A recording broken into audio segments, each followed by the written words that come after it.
Student तीसरा देखते हैं हम लोग। तीसरी कविता है।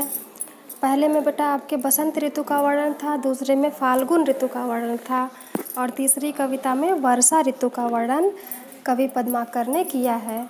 तो अब चलिए देखते हैं कि जब वर्षा ऋतु आती है तो उस समय प्रकृति की सुंदरता कैसे लगती है। ठीक है, तो चलिए देख रहे हैं। भौरन को गुंजन बिहार वन कुंजन में, मंजुल मलारन को गावनो लगत है।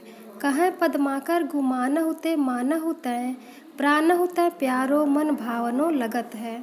मोरन को शोर घन घोर चहु ओरन, हिंडोरन को बृंद छवि छावनो लगत है। नेह सर सावन में मेह बरसावन में, सावन में झूलिबो सुहावनो लगत है। चलिए पहली लाइन देखते हैं कि भौरन को गुंजन बिहार मन वन कुंजन में। ठीक, अब यहाँ पे कवि कह रहे हैं कि जब वर्षा ऋतु आती है तो ऐसे में भौरन यानी कि भौरों का जो समूह है, भौरों के समूह का गुंजन करना। ठीक, गुंजन यानी गुनगुनाना।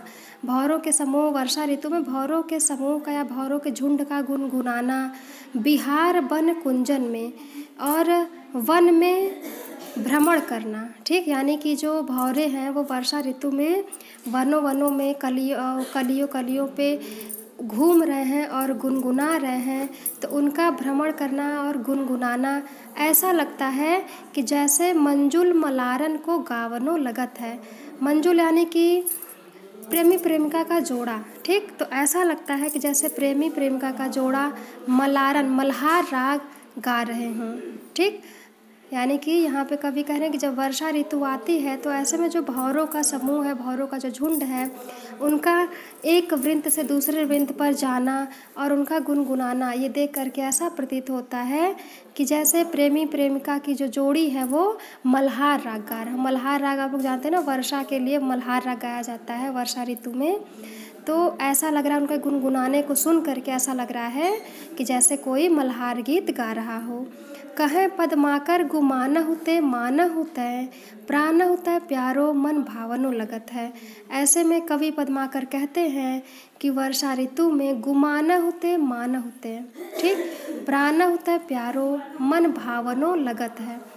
कवि पद्माकर कह रहे हैं कि जब वर्षा ऋतु आती है तो ऐसे में मौसम इतना सुहावना लगता है कि ऐसे में अपने मन भावन को, ये मतलब चौथी लाइन देखते हैं बेटा कि प्राणहु तैं प्यारो, प्राणों से प्यारा जो मन भावन यानी कि जो प्रियतम है उसको मनाना और उसके साथ रूठना मनाना, ये दोनों बहुत ही अच्छा प्रतीत होता है। ठीक, यानी कि जब वर्षा ऋतु होती है तो ऐसे में अगर प्रियतम साथ हो तो उससे रूठना और उसका मनाना, ये दोनों प्राणों से अधिक प्यारे लगते हैं।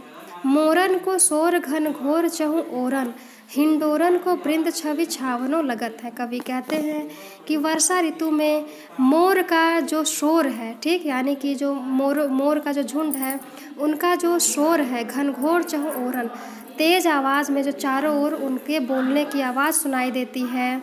हिंडोरन को बृंद छवि छावनो लगत है, और ऐसे में झूलों का समूह, ठीक, यानी कि वर्षा हो रही हो और वर्षा ऋतु में हिंडोरन यानी कि झूला होता है बेटा, तो जंगल में या कहीं भी झूलों का जो समूह यानी कई झूले एक साथ चल रहे हों और मोर जो है वो अपनी तेज़ तेज़ आवाज़ में बोल रहे हों, तो ये जो दृश्य है वो अत्यंत ही मनोहर लगता है, अत्यंत ही हृदय को प्यारा लगता है।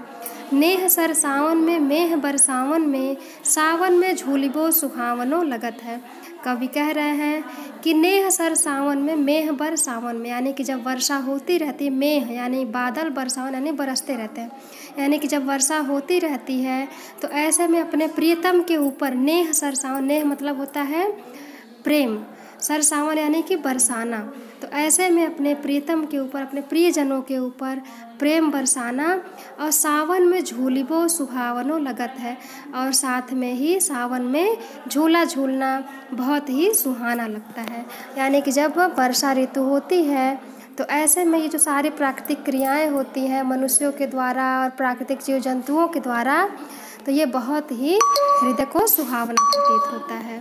तो ये बेटा ये आपका चैप्टर ख़त्म होता है यहाँ पे।